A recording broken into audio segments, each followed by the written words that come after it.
back here at Country Creek with Kenny Perry. Kenny, you caught some flack over not going to the British Open, which I thought was totally unnecessary, but I haven't been around the media for a long time. I think they look for things a lot of times, and definitely in your situation, you gave them the answer. You made a commitment when you were number 100 in the world, or whatever your ranking was at the time, 80 or whatever, that you go to Milwaukee, and you weren't going to change your commitment. You find that the media has trouble understanding people like you who stand behind what you say? Yeah, pretty much. Some of these media it's pretty ironic how in 22 years they've never cared one iota where I've gone to play golf, you know. And now all of a sudden, I read an article, they said I was the butt of all jokes in Europe. So they treated me. That's good. They treated me pretty rough over that deal for not going and competing in the British Open. You know, I had one goal, Ryder Cup only. It's all I cared about this year. It hurts their feelings when I tell them the majors are not that important to me anymore. You know, it's hard to hear from a golfer, but hey, for 20-plus years, I fought and played in every major I was in and tried my darndest to win a major. And you know what? It didn't happen. So nobody at my age, at over 46, have ever won a major, period. Or maybe I take that back. Julius Boris in 63 or something. He like might that. have been 47 or 48. Mm-hmm. I'll take that back. He was the only one. But you know what? It's just, and don't get me wrong here. I would love to win a major. I mean, that is just the ultimate. And I give respect to all the guys who win majors because it is the hardest test a golfer is put through mentally and physically. And you know what?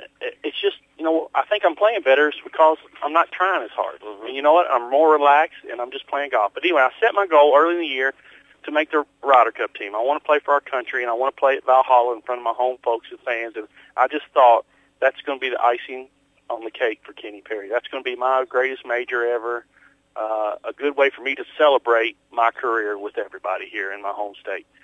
And so I picked all the golf tournaments that I've had success at, and I felt I could earn points at to get me in Paul Azinger's eyes to make that Ryder Cup team. Well, I've had 8 top 10s and a win at Milwaukee. Now I've got 9 top 10s and a win. I finished 6th there last week. Mm-hmm. And which shocked me, because when you came out Sunday and went bogey, par, bogey, I thought, oh, my Lord. Yeah, that computer thing, that's not good. Everybody can watch what I'm doing. But anyway, you know, and there you go. I shoot 30 on the back 9 and almost win the golf tournament. Hold a 9-iron on 16 from 144 yards, and I went birdie, birdie, par, birdie, birdie, eagle, and had 2 easy holes to finish up with, and actually had a shot at winning the tournament. And then Richard Johnson shoot 64 also.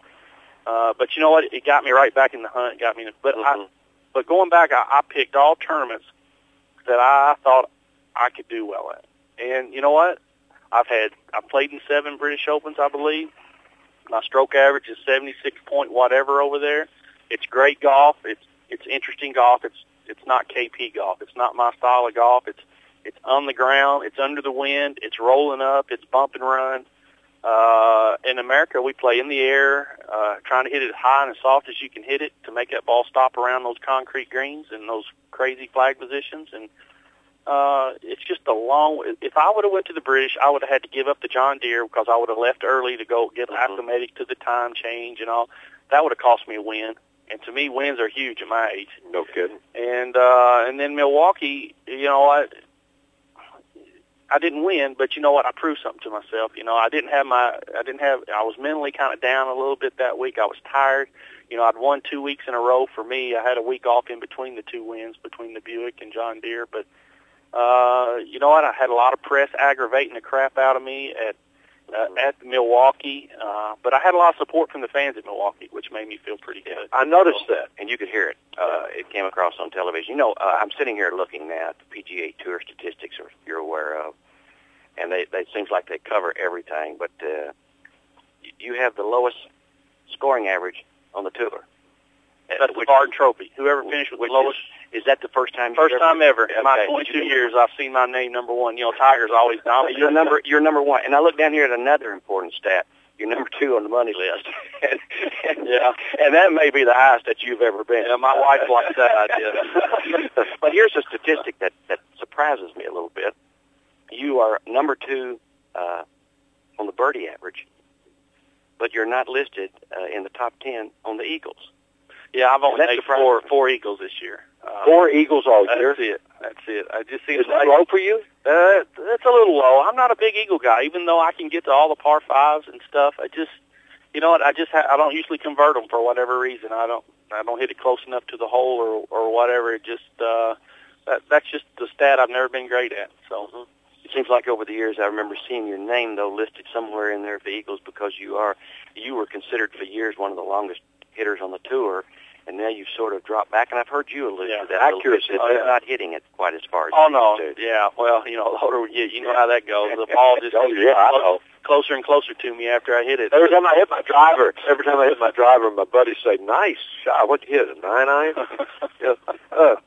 Kenny, with Tiger out, you have surfaced as the man in golf, professional golf, to everyone, not just to us who know you and who followed your career, but kind of worldwide. You have surfaced.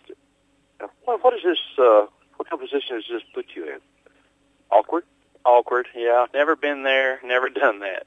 It's just, I don't know how to take it. How's your family dealing with it? Pretty good. Everything. It's been awesome. I've had great support from, Sandy gets to travel with me now every week since, Lindsay, my youngest, is now going to be a junior at SMU, and Justin's graduating from WKU. Yeah, we got a wedding, don't we? Got a wedding November the 15th. Leslie, my oldest, is getting married, and life is good at KP's household. My kids are happy, and as a parent, and that to me is more important to me than anything. So. That's taking some pressure off of me. And I tell everybody, I'm just trying to smell the roses along the way. I'm trying to enjoy what I've built up the last 22 years. And I'm trying to just kind of soak it all in because, my time's about to come to an end out there. 2 years I make the senior tour.